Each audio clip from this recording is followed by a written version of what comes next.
today I am doing something new for my channel. At least I'm going to be studying some of my languages and I'm taking you along with me. But first, let's do a little recap of what actually was happening in January in terms of language learning. I feel like overall January was a pretty good month. I've been focusing on Italian since I went to say the second half of December, so that was the case in January and that is still the case right now. And in January I studied Italian for 47 hours and 14 minutes. I also have been trying to maintain my Spanish, and for that I'm either listening to audiobooks or reading actual regular books. And so when it comes to Spanish, I spent 17 hours and 19 minutes on it in the month of January. And then there's also a third language which is both new and not new to me. I started it back in 2022, but I didn't really progress that much before switching to Polish, and that's Greek. So I think somewhere in mid-January I decided to go back to Greek, and I'm going to talk a little more about what I'm doing specifically for Greek, not to get overwhelmed, because 3 languages at the same time for me is a little too much, but I'm trying something new and hopefully that works. But when it comes to Greek, I spent 1 hour and 42 minutes on it in the month of January. Okay, so what's on the menu today? We're probably not going to cover Spanish today because I mostly read either before bed or I listen to audiobooks when I walk my dog. Right now is not really the time for either of those activities, but when it comes to Italian and Greek, there's actually some things that I do have to do, so let's start with those. So for Italian, I've been focusing pretty heavily on vocabulary, on comprehension, both in terms of reading and in terms of listening. But I have been neglecting grammar for so long, basically just relying on my knowledge of Spanish grammar, that it's just embarrassing how bad I am. I have this little notebook that I use both for planning my language learning, tracking progress, just memory keeping, and I've been trying to write like a 3-sentence diary entry in Italian every day for like the past, I want to say 2 or 3 weeks. And I struggle so much because I do know vocabulary, but even the basic grammar, the knowledge of it is just not in my head. One more thing before we begin. I'm actually going to be trying to do some serious multitasking today because not only am I filming this vlog and trying to study Italian, I'm also going to be watching Sanremo on TV, well, on my computer. Hopefully it goes well, but if it doesn't, the festival will be the first thing to go. Buonasera maestro, con mostro canta Gianmaria.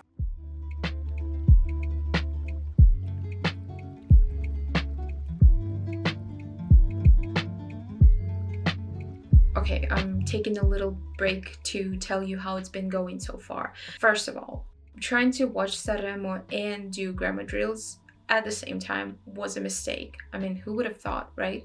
I just kept making mistakes that I wouldn't have otherwise made, so Sanremo had to go, and now I'm just focusing on grammar, as I should have been from the start. And then I'm probably gonna switch to vocabulary.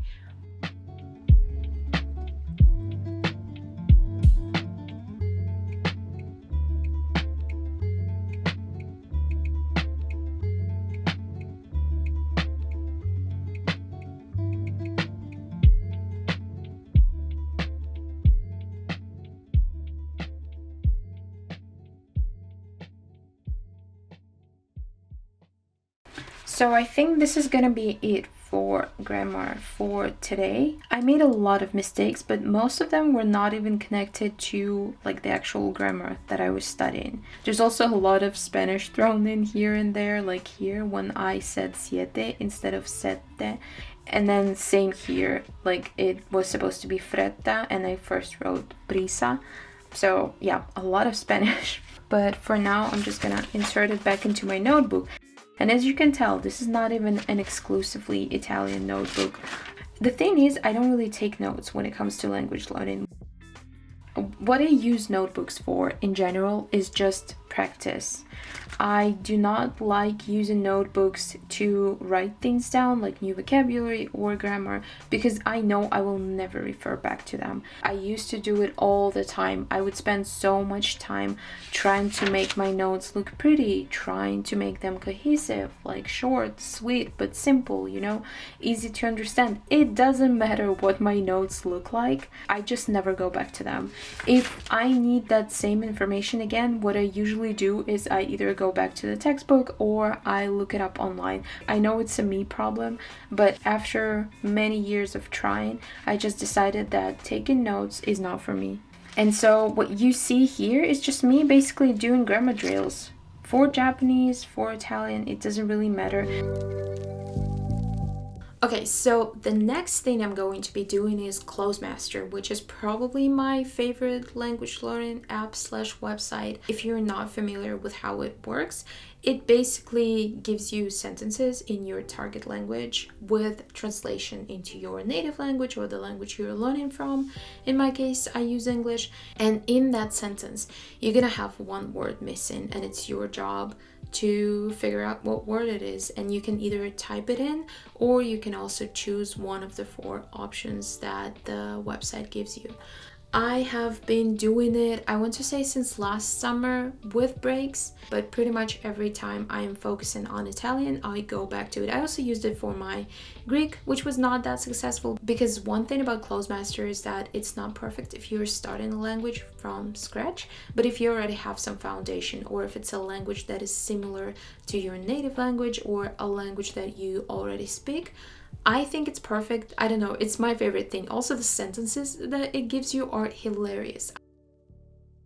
So how I approach learning vocabulary with Clozemaster is I do 100 new sentences every single day, which means that the next day I will have those 100 sentences to review, and then I will have 100 more new sentences. And all of that usually takes me about 35 to 40 minutes.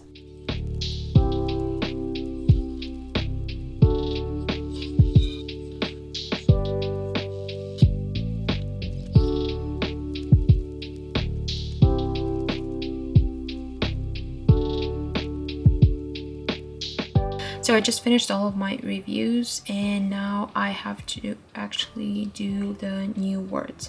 But I just wanted to boast a little bit and show you how much progress I have made with Italian compared to my other languages. I'm done with Clozemaster, but I'm not completely done with Italian for today. I have some library books that I need to finish before I have to return them to the library. So that's why I am planning to read a little bit.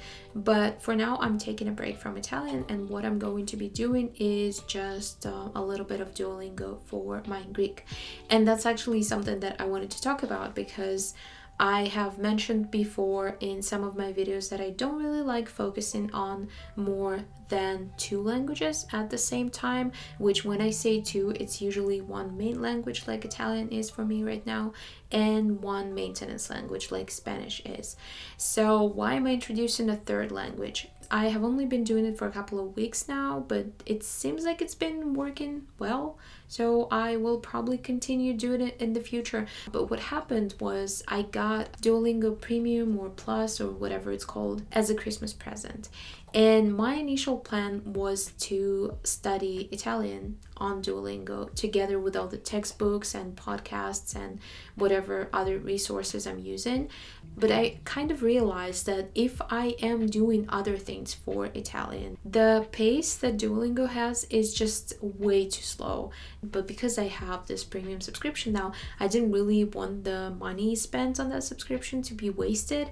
And I decided to try to use it for another language. Basically what I'm doing is I'm only using Duolingo to study Greek because I'm not focusing on it right now. But once I decide to do so, I think it will be really nice to have that foundation.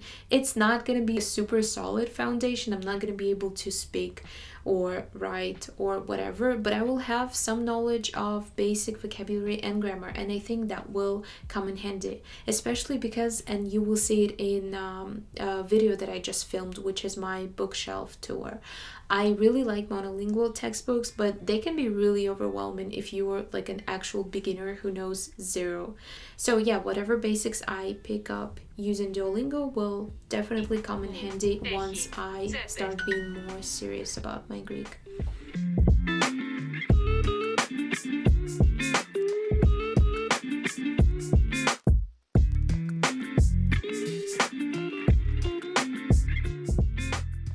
So the only thing I have left for today that requires actually me sitting at a desk is just reading a chapter from this little book. This is basically a manual for kids on how to use social media, and at this point I've read almost half of it, but I still need to hurry because there's another book that I want to read before I have to go to the library and return all of them. So yes, this is what I'm going to be doing now. Qualche prepotente, a tutti capita di incontrare ogni tanto, ma se questa prepotenza diventa quotidiana, allora bisogna cercare una soluzione. La cosa giusta di fare è parlarne con qualcuno, un genitore, un insegnante oppure un amico di quelle vere. E Bullo è contento di essere un bullo. Il bullo è contento. È da fare parlarne con qualcuno. They keep using the word prepotenza and I have no idea what it means in this context. Oh, by the way, for translations, I lately have been using Collins Online Dictionary for Italian, and I like it so far. I have a dictionary that I paid for on my phone, but I don't really like it as much. I find the Collins one much better for my needs.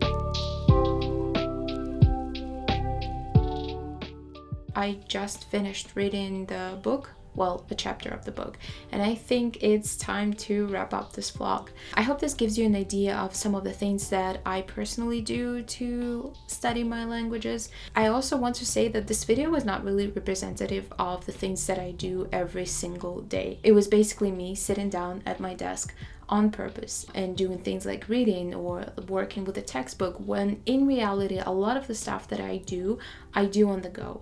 I study Greek on Duolingo typically when I'm having breakfast. I listen to Spanish audiobooks when I'm walking my dog. I listen to a lot of Italian podcasts when I'm washing the dishes or cooking or just doing things around the house. And I think at some point I will make a video about my language learning routine that will actually be representative of how I study languages on most days. But for now, I just wanted to show you some of the things that I do, definitely not all of them, to learn Italian and Greek. As always, thank you so much for watching this video, and I hope to see you in my next one. Bye!